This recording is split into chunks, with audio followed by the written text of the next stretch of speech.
자, 이제 우리 이 하나님 말씀 우리 요한복음 16장 31절부터 33절까지 읽고 우리가 함께 나누도록 하겠습니다.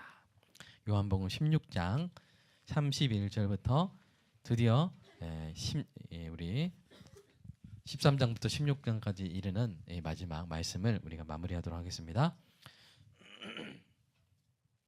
짧으니까 같이 하겠습니다. 시작. 예수께서 대답하시되 이제는 너희가 믿느냐? 보라, 너희가 각각 제 곳으로 흩어지고 나를 혼자 둘 때가 오나니 벌써 왔도다. 그러나 내가 혼자 있는 것이 아니라 아버지께서 나와 함께 계시느니라. 이것을 너희에게 이르는 것은 너희로 내 안에서 평안을 누리게 하려 함이라. 세상에서는 너희가 환난을 당하나 담대하라. 내가 세상을 이기었노라. 아멘. 여러분, 지금 제자들이 아주 30절 보시면요, 지난주 말씀을 여러분 가능하시면 잘 떠올리셨으면 좋겠습니다. 지난주 말씀 우리 30절 보시면 제자들이 이제 우리가 믿사옵나이다 라고 이제 글쎄 아마 자신 있게 또 아주 기쁘게 고백하지 않았나 싶어요. 이제 우리가 믿습니다. 이제 이로써 주께서 하나님께로부터 나오심을 우리가 믿사옵나이다. 그러니까 이게 무슨 말이에요? 예수님이 하나님의 아들이심을 우리가 이제 믿습니다 라고 고백을 하는 거예요. 어떻게 보면 의기양양할 수 있어요. 거기에 대해서 예수님이 31절에 뭐라고 말씀하십니까? 이제는 너희가 믿느냐? 근데 여러분, 이게 우리가 읽을 때 흐뭇하게 야, 이제 너희가 믿느냐? 이건지 이제는 너희가 믿느냐? 진짜냐? 이렇게 하는 건지 우리가 좀 생각을 해봐야 돼요. 어떤 억양인지. 이 제자들이 그렇게 고백을 했을 때 사실은 우리 설교 이렇게 소주제에도 나왔지만 그 믿음은 어떤 믿음이냐면 부족한 믿음이었어요. 부족한 믿음이었어요. 어떤 면에서 부족한 믿음이냐면 예수님이 하나님께로부터 나오셨다는 것은 아주 중요한 믿음이에요. 그러나 그것이 부분적인 믿음이었다는 것입니다. 전부가 아니라 부분적인 믿음이었다는 거예요. 자, 예수님이 뭐라고 하셨어요? 지난주 28절 한번 다시 한번 읽어보겠습니다. 요한복음 16장 28절 성경책 보시고 읽어볼까요? 시작. 내가 아버지께서 나와 세상에 왔고 다시 세상을 떠나 아버지께로 가노라 라고 말씀하셨어요. 제가 그것을 두 개의 문장으로 나눠서 지난주에 나눴어요. 두 개의 의문문으로. 왜 아버지께서 나와서 세상에 오셨는가? 왜 세상을 떠나 아버지께로 가셨는가? 그것을 두 개로 나눴지만 더 잘게 쪼개면 네 가지가 들어가 있는 거예요. 뭐요? 예수님은 아버지에게서 나오신 분입니다. 두 번째는 그래서 세상에 오신 분입니다. 세 번째는 세상을 떠나셨습니다. 아멘. 네 번째는 아버지께로 가셨습니다. 이 네 가지 짧은 진술 속에서 우리는 아주 중요한 이 네 가지 진리를 알아야 되는데 제자들은 첫 번째 부분만 들어오는 거예요. 예수님이 하나님께로부터 나오셨다. 이 부분만 아멘, 믿습니다 라고 한 거예요. 근데 그 믿음이 어떤 믿음이라고요? 부족한 믿음이에요. 제자들은 또 뭘 알아야 했어요? 예수님이 하나님께로부터 나오셨을 뿐만 아니라 이제 십자가 사역을 이루기 위해서 잡혀 죽으셔야 한다. 이것도 알았어야 했어요. 또한 그것이 끝이 아니라 십자가 사역을 이루신 후에 부활하시고 승천하셔서 하나님 보좌 우편에 이제 앉아 계실 것이다. 이것도 알았어야 했어요. 이러한 일들을 예수님이 지금까지 가르치지 않으신 것이 아닙니다. 가르치고 가르치셨어요. 그런데 제자들이 의식적으로든 무의식적으로든 이 무섭고도 놀라운 가르침을 흘려들은 거예요. 무서운 건 뭡니까? 그들의 선생님인 예수님이 잡혀 죽는다는 거예요. 놀라운 건 뭐예요? 그러니까 아직도 모르는 거예요. 왜요? 그러면 아직도 못 들어보세요. 잘 들어보세요. 놀라운 건 뭐예요? 그리스도께서 십자가에서 그 저주스럽고 미련한 방법으로 죽으심으로 자기 백성을 구원하신다는 거예요. 메시아께서, 왕께서 그 저주스러운 십자가에 달리심으로써 자기 백성을 구원하신다는 이 방법이 이해가 안 되는 거예요. 이해가 안 되는 거예요. 본인들이 생각하는 방법은 뭐예요? 로마 제국 그 이스라엘을 막 압제하고 지배했던 로마 제국을 딱 쓰러뜨려가지고 예수님이 다 평정하고 그 세상에 황제로 딱 등극하는 거, 이게 그들이 생각하는 방식인데, 막상 예수님이 저와 여러분을 위해서 이 세상에 오셔서 하신 일이 뭐예요? 죽으신 거예요. 죄인으로 죽으신 거예요. 가장 저주스러운, 당시에 도망친 노예들이 그렇게 십자가에 매달려 죽었잖아요. 이해가 안 되는 거예요. 어떻게 이렇게 해서 뭘 하신다는 거지? 예, 이해가 안 되는 거예요. 그래서 그들은 이해하고 싶지도 않았고 이해할 수도 없었던 거예요. 그들의 믿음은 이 한 가지만 아는 부족한 믿음이었어요. 예수님이 하나님께로부터 나오셨다, 이것만 안 거예요. 그러니까 퍼센테이지로 따지면 몇 퍼센트만 안 거예요? 25%만 한 거예요. 네 가지 사실 중에 첫 번째만 겨우 아는 거예요. 그래서 예수님이 그들의 부족한 믿음에 대해서 지금 31절이 뭐 하고 있는 거예요? 칭찬하고 있는 거예요? 책망하고 있는 거예요? 책망하고 있는 거예요. 이제는 너희가 믿느냐? 이게 아니라 이제 너희가 믿느냐? 그 다음에 읽어보세요. 시작. 보라, 너희가 다 각각 제 곳으로 흩어지고 나를 혼자 둘 때가 오나니 벌써 왔도다. 그러니까 이 문맥 속에서는 칭찬하는 거예요? 책망하는 거예요? 책망. 야, 믿는다고? 봐라, 조금 있으면 너희들 나 다 버릴 거야. 나를 혼자 두게 될 거야. 그럼 부족한 믿음이야 라고 예수님이 말씀하시는 거예요. 사랑하는 여러분은 잘 믿고 있습니까? 오늘 믿음을 점검해 봤으면 좋겠어요. 여러분은 온전한 믿음을 갖고 있습니까? 환난을 당할 때 능히 이겨내고도 남을 믿음입니까? 어떤 믿음이 강한 믿음일까요? 강한 믿음, 현실을 이기는 믿음의 첫 번째 요건은 무엇일까요? 우리가 저분 참 믿음이 좋아 할 때 그 무슨 말일까요? 믿음이 좋단 말, 저분은 믿음이 세, 믿음이 강하셔, 어떤 뜻일까요? 사람들은 흔히 이 신념의 강도, 세게 믿는 믿음이 강한 믿음, 좋은 믿음이라고 생각합니다. 굳건히 믿고 버티는 힘이 센 믿음이 좋은 믿음이라고 생각합니다. 믿음에는 그런 면이 분명히 필요해요. 사실입니다. 그러나 그보다 더 중요한 게 있어요. 그것은 믿음의 대상을 정확히 아는 것입니다. 즉 믿음의 정도보다 더 중요한 것이 뭐예요? 믿음의 대상이에요. 믿음의 대상에 대한 정확한 지식이에요. 자, 예를 들어보겠습니다. 암벽을 타고 올라가야 돼요. 우리가 암벽 등반 하는데, 근데 밧줄이 두 개가 있어요. 밧줄이 두 개가 있는데, 한 밧줄은 벼랑에서 자라고 있는 관목, 이 가시나무 같은데 이렇게 걸쳐져 있어요. 살짝 걸쳐져 있어요. 또 다른 밧줄은 꼭대기에 있는 바위에 견고하게 3번 묶어가지고 다 매듭 져가지고 탁 있어요. 자, 이런 상황에서 밧줄을 타고 꼭대기에 오르려고 할 때 가장 중요한 것은 무엇입니까? 1번. 자, 다음 넘어주세요. 다음 건 없나요? 자, 가장 중요한 건 뭡니까? 1번. 밧줄을 꼭 붙잡는 것이다. 제가 안 만들었나 봐요. 1번. 밧줄을 꼭 붙잡는 것이다. 2번. 목숨을 지탱해 줄 수 있는 안전한 밧줄을 정확히 알고 고르는 것이다. 자, 뭐가 더 중요합니까? 준이야, 1번이야 2번이야? 무조건 어느 밧줄이든 꽉 붙잡는 것이다. 2번. 정말 튼튼한 밧줄을 고르는 것이다. 자, 1번이야 2번이야? 2번이에요. 네. 헷갈리면 항상 몇 번? 2번. 네. 항상 2번이에요. 여러분, 가시나무에 이렇게 살짝 걸려있는 밧줄을 아무리 꽉 붙잡아도 그렇게 붙잡을수록 떨어져 죽는 거예요. 못 가는 거예요. 못 올라가는 거예요. 그러나 이렇게 꼭대기 바위에 다 견고하게 묶인 밧줄을 잡으면 올라갈 수가 있는 거예요. 믿음에 있어서 가장 중요한 건 뭐라고요? 믿음의 정도가 아니라 믿음의 대상이라는 거예요. 바른 대상을 믿어야 하고 그 대상에 대한 온전한 지식이 있어야 되는 거예요. 그래야 그 대상을 더욱 견고하게 믿을 수 있습니다. 아, 이게 정말 저렇게 확실하게 메어져 있구나. 그럴 때 착착착 믿고 올라가잖아요. 아, 이거 애매한데? 불안해. 모르면 어떻게 메어져 있는 거지? 모르면 딱 붙잡고 올라가다가 가더라도 바람이 싹 불면 아이고 내려가야지. 줄을 놔버릴 때가 있잖아요. 그래서 우리는 믿음의 대상이 중요하고 그 믿음의 대상에 대한 온전한 지식이 있어야 되는 것입니다. 제자들은 바른 대상을 믿었나요?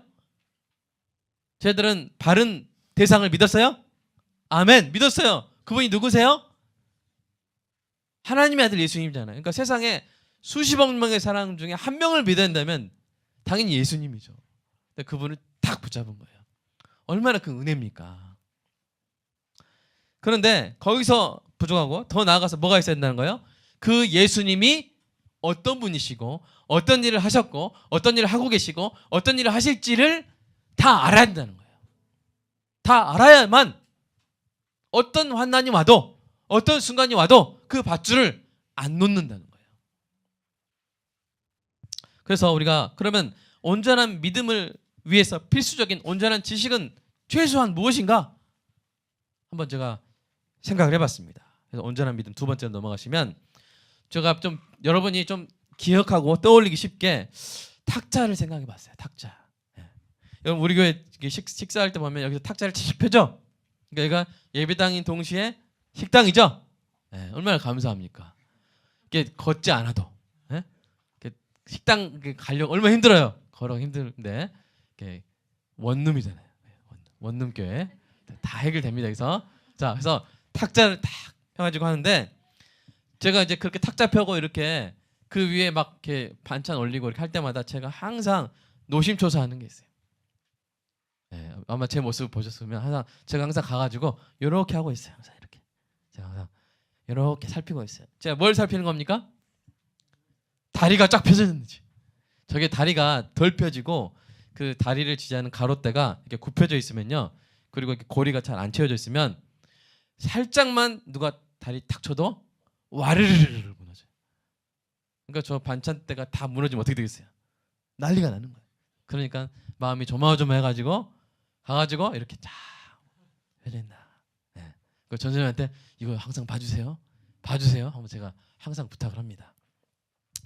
여러분 이렇게 어떻게 예화로 나온 김에 우연히 제가 일부러 그런 게 아니라 우연히 예화로 나왔으니까 여러분도 이렇게 저거 식탁 펴실 때 이 네 다리가 굳건히 서 있나 여러분 확인해 주시기 바랍니다. 그런데 이런 식탁 다리도 네 다리가 있어야 되듯이 우리의 믿음의 탁자도 네 다리가 있어야 돼요. 여러분 탁자가 이렇게 네 다리잖아요. 그렇죠? 근데 한 다리를 탁 잘라버리면 어떻게 돼요? 서 있을 수도 있죠. 어떻게 자 이렇게 넘어지는 방향으로 막 바람이 분다거나 맞바람이. 그러나 살짝 건들면 어떻게 돼요? 거기다가 뷔페에 막 차려놓고 케이크 차려놓고 막 랍스터에 막 이렇게 다 차려놨는데 뽕두까지 다 이렇게 초콜릿 뽕두까지 다 해놨는데 누가 살짝 건들면 어떻게 돼요? 난리 나는 겁니다. 난리 나는 거예요. 저와 여러분의 믿음의 견고한 탁자 위에 의와 평강과 희락의 천국의 만찬을 우리가 차려서 마음껏 우리가 누려야 되는 인생이잖아요. 그렇죠? 우리가 기쁨과 평강과 담대함의 만찬들을 놓고 주의 성찬을 거기서 믿음 위에서 우리가 누려야 되는데 사탄이 와가지고 발 하나 탁 차가서 사서 발 하나 딱 부러지면 어떻게 돼요? 와장창 다 뭐지? 심지어 하나님이 계신가? 예수님 진짜 천국에 계신가? 막 이런 것까지 갑자기 무너지는 믿음이 갑자기 무너지는 경험을 하게 돼요. 왜 그래요? 이 네 다리가 굳건히 서야 되는데 이게 하나라도 부러지면 그런 현상이 나타난다는 것입니다. 그래서 우리 내가 이 네 다리가 뭔지 한번 살펴보겠습니다. 이 첫째 다리 한번 읽어볼까요? 시작. 예수님이 아버지에게서 나오신 하나님의 아들이라는 사실에 대한 지식이에요. 이게 있어야 돼. 첫 번째. 예수님이 지난주에 뭐라고 하셨어요? 아버지에게서 나와 세상으로 왔고 세상을 떠나 아버지에게로 가셨다. 이게 네 가지 진리라고 했죠. 그 아버지에게서 나왔다는 것에서 우리 뭐라 할 수 있어요? 예수님이 아버지에게서 나오신 하나님의 아들이다. 이게 정말 필요해요. 가장 중요한 믿음이에요. 첫 번째 믿음이에요. 그런데 이것만 있으면 안 된다고요. 여러분 탁자인데 다리가 하나만 있어요. 물론 이렇게 밑에 발이 넓은 거 말고요. 이렇게 뾰족한. 거기다 뭐 이렇게 초콜릿 케이크를 놓겠어요? 놓지 않겠죠. 불안한 거예요. 그래서 제자들이 바로 이 믿음으로 겨우겨우 콩콩 하면서 이렇게 버티는데 예수님 잡혀가니까 환난이 막 닥치니까 바람 한번 부니까 그냥 탁자가 와장창 무너진 거예요. 다 도망가 버렸어요. 다 도망가 버렸어요. 잠깐 다리 하나로 안 돼요. 자, 두 번째 다리는 뭐냐면, 자, 예수님이 아버지에게로 왔고 세상에 오셨다는 거예요. 두 번째 다리는 뭐예요? 읽어볼까요? 시작. 예수님이 성육신하여 십자가 대속의 죽음으로 죽으셨다는 사실에 대한 지식이에요. 예수님이 세상에 오셨는데 어떻게 오셨어요? 사람이 되셔서 오셨잖아요. 그게 바로 뭐예요? 성육신하셨다는 거예요. 그래서 인간으로서 저와 여러분을 대표하여 십자가에서 죽으셨다. 우리의 죽음의 자리까지 내려가셨다. 세상의 가장 밑바닥까지 내려가셨다. 이 지식이 있어야 되는 거예요. 그래서 한번 상상해 봅니다. 제자들에게 이 지식이 있었다면 어떻게 했을까? 그러면 그렇게 당황하지 않았을 것 같아요. 아, 드디어 우리 예수님 때가 됐구나. 때가 됐구나. 나도 그냥 같이 죽을까? 뭐 이런 생각까지 적어도 해볼 수 있었을 텐데 이런 믿음이 없으니까, 이런 지식이 없으니까 그냥 도망가고 본 거예요. 자, 우리 세 번째 다리 한번 읽어볼까요? 셋째 다리 시작. 예수님이 죽음에서 부활하여 승천하셨다는 사실에 대한 지식이에요. 뭐요? 죽고 끝나신 게 아니에요. 죽음을 이기시고 부활하신 줄로 믿습니다. 아멘. 제자들이 이것까지 알았다면 이건 상상이에요. 이건 상상. 아마 12명 중에 11명 중에 적어도 2명은 그냥 같이 죽자. 예수님 부활하시면 나도 살려주시겠지 하면서 십자가 옆에 두 강도가 매달린 게 아니라 아마 오른쪽 베드로, 왼쪽 야고보, 요한, 이렇게 하지 않았을까? 이거 상상입니다. 상상이에요. 그러게요. 맞죠? 자, 넷째 다리는 뭐예요? 읽어볼까요? 시작. 예수님이 하나님 보좌 우편에 계셔서 성도들을 보호하시며 심판날에 재림하신다는 사실에 대한 지식입니다. 이 지식까지 있어야 돼요. 이 지식까지 온전하게. 주님, 지금도 예수님께서 하나님 보좌 우편에서 뭐 하시겠어요? 보좌 우편에서 뭐 하시겠어요? 다스리고 계신 줄로 믿습니다. 교회는 그리스도의 나라입니다. 교회를 주님께서 다스리고 계신 줄 믿으시기 바랍니다. 그리고 뭐 하세요? 다시 오세요. 다시 오십니다. 왕께서 오십니다. 그 왕을 갈망하는 마라나타의 신앙까지 온전하게 갖추시기를 주님의 이름으로 축복합니다. 이렇게 탁자가 4개 다리로, 보세요. 여기 건반 이거 얼마짜리입니까? 100만 원 이상짜리예요. 다리가 몇 개예요? 4개잖아요. 4개잖아요.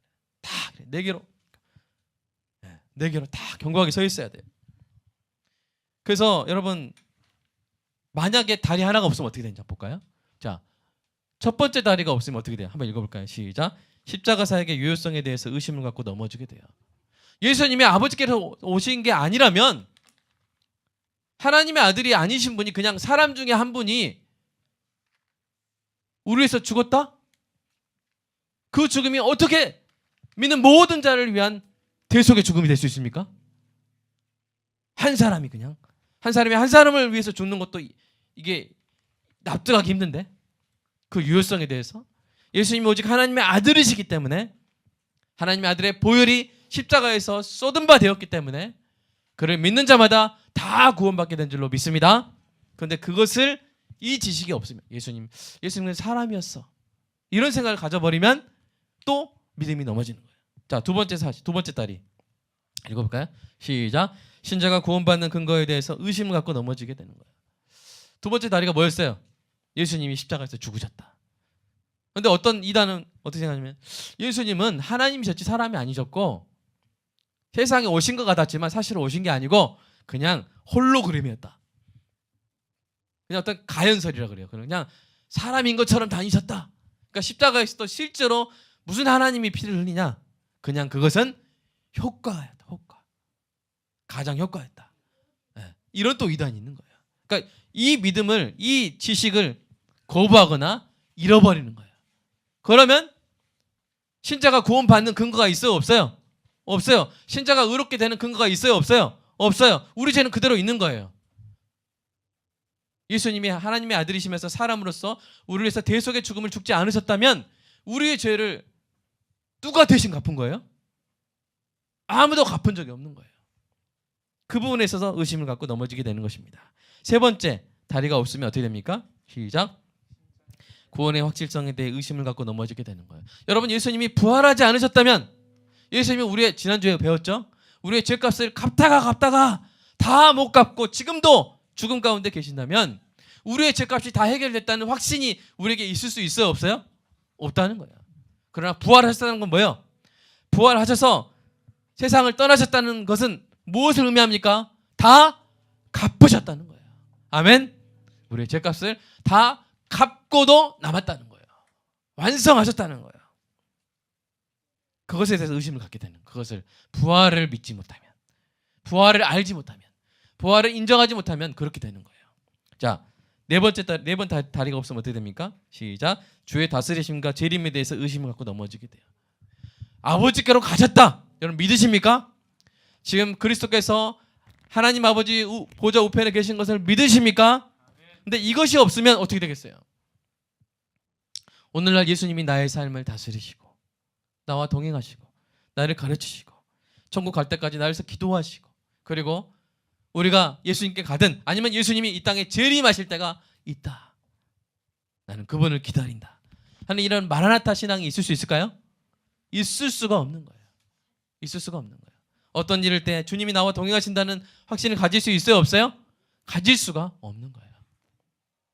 그러니까 이렇게 이 다리, 이게 다 있어야 됩니다. 하나라도 없어지면 안 돼요. 그래서 사탄이요, 우리가 믿음의 탁자 위에 막 의와 평강과 희락의 만찬을 차려놓고 막 먹는데, 사탄은 뭐 하는지 아세요? 와가지고 톱을 하나 딱 가지고 와가지고 뭐예요? 사탄은 조용히 와가지고 뭐 하고 있어요? 이거 하고 있어요. 이게 뭐예요? 톱질하고 있어요. 다 가지고 자 안녕 하면서 이렇게 톱질 다 하고 있어요. 다리 하나 싹 빼가려고. 모든 이단과 거짓말을 동원해서 이 믿음의 탁자를 쓰러뜨리려고 다리에 톱질하는 거예요. 어떤 이단은 예수님이, 여기 앞에 좀 데려가 주세요. 네, 우리 아이들이 너무 지금 잔치 벌이고 있습니다. 네, 어떤 이단은 예수님이 하나님의 아들이 아니라고 거짓말합니다. 하나님의 아들이 아니라고 거짓말을 해요. 그러니까 첫 번째 다리를 쫙 톱으로 써는 거예요. 어떤 이단은 예수님이 하나님이시되 사람이 아니셔서 십자가에서 실제로 죽은 것이 아닙니다 라고 막 거짓말을 막 톱으로 막 썰어요.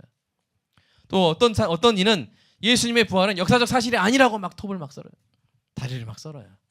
또 어떤 이는 예수님이 재림하시는 것은 헛된 소망이다 라고 막 예수님의 재림에 대해서도 막 톱으로 막 썰어요. 사랑하는 여러분, 그러니까 우리는 뭐 해야 돼요? 우리의 믿음의 탁자의 네 다리를 항상 잘 지키는 은혜가 있기를 축복합니다. 그 견고한 믿음의 탁자 위에서 의와 평강과 희락의 만찬을 항상 풍성히 누리시기를 주님의 이름으로 축복합니다. 참된 신자는 이 네 가지 사실을 온전히 알고 믿고 지키는 거예요. 제자들의 믿음이 부족한 믿음이었던 이유가 뭐예요? 바로 이 네 가지 사실에 대한 온전한 믿음이 없었다는 거예요. 지식이 없었어요. 이로 인해 제자들은 가장 중요한 순간에 예수님을 버렸던 것입니다. 그들은 각자 제 곳으로 흩어졌습니다. 그들은 실패했어요. 두려움과 좌절 속에서 숨어 있을 수밖에 없었습니다. 그러나 그것이 끝이 아니었어요. 그것이 끝이 아니었어요. 주님이 계시기 때문에. 예수님은 홀로 십자가의 고통을 다 감당하셨습니다. 제자들은 다 떠나갔지만 하나님 아버지에 대한 온전한 지식이 있는 예수님은 그 하나님 아버지의 버림을 당하는 순간까지도 견디신 거예요. 하나님 아버지가 어떤 분이신지 아시기 때문에 버림받는 순간까지도 다 견디셨어요. 마침내 부활하신 후에 자신을 버린 제자들에게 찾아가셔서 또 뭐 하세요? 또 가르치시는 거예요. 예루살렘을 떠나 엠마오를 향해 가는 두 제자에게 오셔서 뭐 하셨어요? 계속 가르치시고, 유대인들이 두려워 숨어있던 제자들에게 나타나서 또 뭐 하세요? 벽을 탁 뚫고 나타나셔서 또 뭐 하세요? 또 가르치시고, 고기 잡으러 떠난 제자들을 찾아와서 또 가르치시고, 부활한 뒤에 40일 동안 계속 뭐 하셨어요? 가르치시고 가르치시는 거예요. 마침내 오순절 성령 강림, 우리 진리의 영이신 성령님을 보내주심으로써 그들의 지식을 온전케 하시고 그들의 믿음을 온전케 하신 것입니다. 그 온전한 지식과 믿음이 성경에 기록되고 사도들과 목사들과 교사들을 통해 오늘 저와 여러분에게까지 전해지고 있는 줄로 믿습니다. 그러니까 정말로 감사한 건 뭐예요? 오늘 우리의 믿음이 부족할 수 있어요. 우리가 알아도 잊어먹을 때가 있잖아요. 그렇죠? 오늘 우리의 믿음이 부족할지라도 감사한 건 뭐예요? 오늘 또 예수님이 계속 가르치신다는 거예요. 계속해서 가르치신다는 거예요. 이렇게 하지 않으세요? 야, 내가 100번 가르쳤거든. 너 이제 아웃. 너 F야. 이렇게. 예. 우리 학생들 보면은 한 번 가르치면 끝까지 기억하죠? 그러면 좋겠죠? 그런데 잊어먹어. 자꾸 잊어먹어. 그런데 정말 그 제자를 사랑하는 선생님은 어떻게 해요? 또 가르치고 가르치는 거예요. 여러분 그런 목사님이 혹시 보셨어요? 다 이렇게 3번 가르쳤는데 몰라. 나 안 해. 딴 데 가서 배우세요. 이런 목사님 있어요? 없어요. 목사님들이 왜 가르치고 계속 가르치고 은퇴할 때까지 계속 가르치는 똑같은 걸 못 알아듣고 잊어먹고 해도 계속 가르치는지 아세요? 왜 그런지 아세요? 주님이 그런 분이기 때문이에요. 주님이 시키니까 못 견뎌요.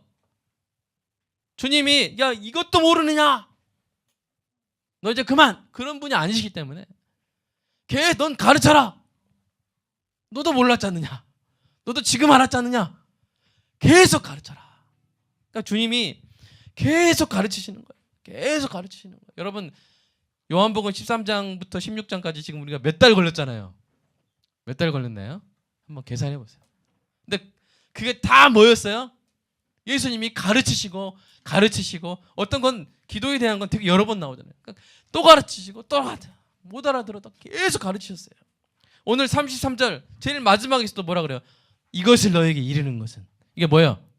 이것을 너에게 가르치는 것은 마지막까지 뭐 하시고 계시는 거예요? 가르치고 계시는 거예요. 그래서 가르친 것을 막 상기시키시고 계속 그러시는 거예요. 여러분 어떻게 보면 딱 이 13장부터 16장을 딱 요약하면요 한 장이면 끝납니다. 저보고 요약하라고 해도 한 20줄이면 끝나요. 근데 예수님이 이거를 3, 4, 5, 6 4장에 걸쳐서 계속 반복해서 가르치시는 거예요. 자, 이것을 너에게 가르친 것은 자, 뭘 가르치셨어요? 한번 요약해 볼까요? 자, 요한복음 13장에서 16장까지 많이 있지만 한 6개만 추려 보면 자, 첫 번째 한번 읽어 볼까요? 첫 번째 시작. 예수님께서 제자들을 사랑하실 때 끝까지 사랑한다는 사실입니다. 이것을 어떻게 가르치셨어요? 이것은 데몬스트레이션. 이것은 모범으로 보셨어요. 어떻게 했어요? 손수 제자들의 발을 씻어 주셨어요. 끝까지 사랑하신다. 자, 두 번째 한번 읽어 볼까요? 시작. 예수님이 제자들을 천국으로 데려갈 것임을 가르치셨어요. 천국의 소망을 주셨어요. 자, 말씀 한번 읽어볼까요? 요한복음 14장 시작. 내 아버지 집에 거할 곳이 많도다. 그렇지 않으면 너에게 일렀으리라. 내가 너희를 위하여 거처를 예비하러 가노니 가서 너희를 위하여 거처를 예비하면 내가 다시 와서 너희를 내게로 영접하여 나 있는 곳에 너희도 있게 하리라. 내가 가지만 다 말씀하셨잖아요. 내가 간다. 지금 세상에 왔다가 다시 세상을 떠나 아버지께로 간다. 하지만 내가 너희들 버리고 가는 것이 아니라 다시 와서 너희를 나 있는 곳에 있게 하리라. 그러니까 안 가르치셨어요? 가르치셨어요? 근데 나중에 못 깨닫잖아요. 그러나 또 부활하셔가지고 또 가르치시는 거예요. 또 가르치시는 거예요. 자, 세 번째 한번 읽어볼까요? 시작. 예수님이 아버지께로 가시면 보혜사 성령님을 보내주실 것을 또 가르치셨어요. 요한복음 16장 시작. 그러나 내가 너에게 실상을 말하노니 내가 떠나가는 것이 너에게 유익이라. 내가 떠나가지 아니하면 보혜사가 너에게로 오시지 아니할 것이요. 가면 내가 그를 너에게로 보내리니 내가 가는데 그 대신 성령님이 오신다. 그게 너에게 유익이야 라고. 여러분 이것만 해도요 제가 여러 개 중에 고른 거예요. 이거 한 번 말씀하신 거예요? 아니요, 여러 번 말씀하셨어요. 그 중에 고른 거예요. 자, 4번 한번 읽어볼까요? 시작. 이 땅에 남겨질 제자들에게 이 하게 될 큰 일이 있음을 가르치셨어요. 야, 내가 가면 너희들 내가 한 일뿐만 아니라 더 큰 일도 할 거야. 이 말씀도 여러 번 하셨어요. 요한복음 14장 12절 읽어볼까요? 시작. 내가 진실로 진실로 너에게 이르노니 나를 믿는 자는 내가 하는 일을 그도 할 것이요 또한 그보다 큰 일도 하리니 이는 내가 아버지께로 감이라. 아버지께로 감이라. 내가 한 일보다 큰 일도 할 거야. 가르치셨어요. 5번 시작. 주님의 이름으로 하는 기도에 하나님께서 응답하실 것이라는 놀라운 약속을 주셨어요.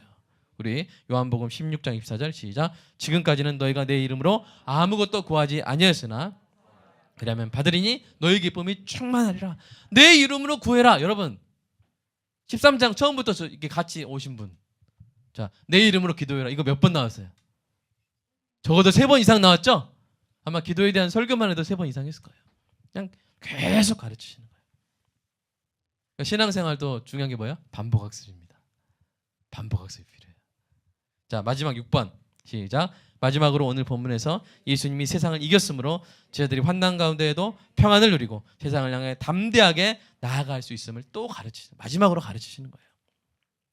오늘 본문 33절 다시 한번 읽어볼까요? 시작. 이것을 너희에게 이르는 것은 너희로 내 안에서 평안을 누리게 하려 함이라. 세상에서는 너희가 환난을 당하나 담대하라.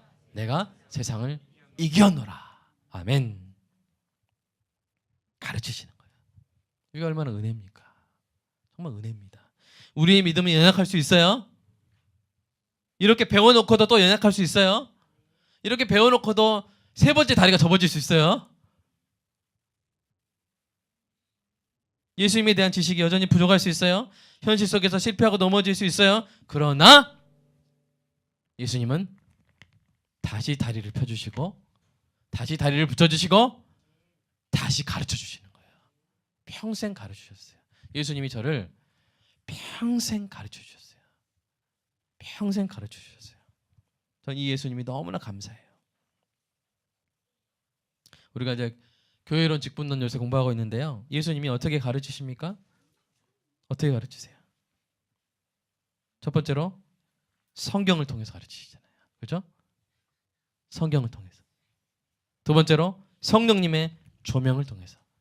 그러니까 성령님의 별명이 예수의 영이에요. 예수님에 대해서 가르치시는 분이 성령님이에요. 그 성령님의 조명을 통해서. 카메라를 보시면 돼요. 카메라. 전사님, 카메라. 자, 성령님의 조명으로 가르치세요. 성령님 조명을 가르치세요. 그리고 신자들의 어머니인 교회를 통해서 또 가르치세요. 근데 그 안에 자세하게 들어가면 뭐가 있어요? 목사의 설교와 권면을 통해서 가르치세요. 그러니까 교회의 사역의 가장 중요한 대부분의 사역의 그 퍼센티지는 뭐냐면 바로 가르치는 거예요. 가르치세요. 그냥 우리가 자꾸 잊어먹기 때문에, 자꾸 우리 지식이 부족해지기 때문에, 자꾸 우리의 다리가 접히기 때문에 가르치시는 거예요. 그리고 장로님의 신방, 우리 장로의 신방, 우리 장로의 가장 큰 사명이 뭔지 아세요? 신방하고 신방하는 거예요. 헌법이나 우리 기독교에 보면 장로님은 그냥 일주일에 막 몇 번씩 신방을 해야 돼요. 그래서 장로님들한테 안식 휴가가 필요한 거예요. 장로님들이 한 3년 하면 이렇게 좀 1년만 해도 막 좀 쉬십시오 하고 이렇게 휴가를 드려야 돼요. 그럼 그 정도로 장로님들은 신방을 했어요. 또 그것을 통해서 얼마나 배우는 겁니까? 우리 장로님들이 뭐 하는 거예요? 나중에 견책과 권징을 하잖아요. 꾸짖고 그리고 권징을 해요. 성찬, 정지 이렇게 권징을 해요. 그런데 평소에 신방으로 서로 사랑으로 돌봐줬으면 그게 달게 느껴져요. 그죠? 나를 사랑하는 분, 저 장로님이 이렇게 하시는구나. 나를 사랑하니까, 내가 이렇게 가면 안 되니까 저렇게 눈물로 나를 견책하시는구나. 이게 되는 거예요. 이게 다스림이 그렇게 되는 거예요. 그렇기 때문에 항상 신방해야 되는 거예요. 그 신방을 통해서 예수님의 사랑을 배우는 거예요. 그리고 집사님의 섬김, 구제하는 자, 긍휼을 베푸는 자로 세워진 집사님의 이 섬김을 통해서 우리가 항상 배우는 거예요. 지금은 제가 주로 구제를 많이 하고 있지만 이제 우리 교회가 성장하면 우리 정말 구제 잘하는 분들, 구제를 정직하게, 알뜰하게, 뜨거운 마음으로 정말 교회 사랑이 필요한 사람들을 잘 찾으시는 분들이 이 집사님들이 돼가지고 정말 구제를 행할 때 그때 그걸 우리가 배우는 거예요. 그리고 우리 권사님들은 뭐 하는 거예요? 위로하는 거예요. 권사님들이 뭐 하는 거예요? 격려하는 거예요. 위로하는 자, 이렇게 에베소서에 나와요. 위로하는 자. 권사님만 보면 마음의 무장이 다 풀어져 가서 안기고 싶은. 그래서 권사님들 항상 이렇게 안는 연습을 많이 해야 돼요. 우리 권사님들은 다 거울 보시면서 다 안아주는 인자한 표정으로 우리 권사님들의 그 위로를 통해서 배우고 성도들의 인내를 통해서 혹시 목사가 잘못해도 혹시 목사가 좀 부족해도 목사가 좀 이렇게 설교를 좀 재미없게 해도 성도는 뭐 하는 거예요? 인내 봐주는 거예요. 이렇게 봐주실 때 제가 나 이렇게 이래도 날 봐주시구나. 다음 주에는 더 열심히 하겠다. 아멘. 그래서 성도의 인내를 통해서 또 배우고 서로 배우고 이렇게 하는 겁니다. 가르치시는 거예요. 교회를 통해서 가르치시는 거예요. 사랑하는 여러분, 강한 믿음을 갖기 원하십니까? 온전한 믿음을 갖기 원하십니까? 그렇다면 더 배워야 되는 거예요. 배워야 되는 거예요. 지금도 가르치고 계시는 주님께 경청하시기 바랍니다. 말씀이신 주님을 읽고 본이 되신 주님을 따라가고 계명이신 주님께 순종하는 거예요. 말씀이신 주님을 읽고 본이 되신 주님을 따라가고 계명이신 주님을 순종하는 거예요.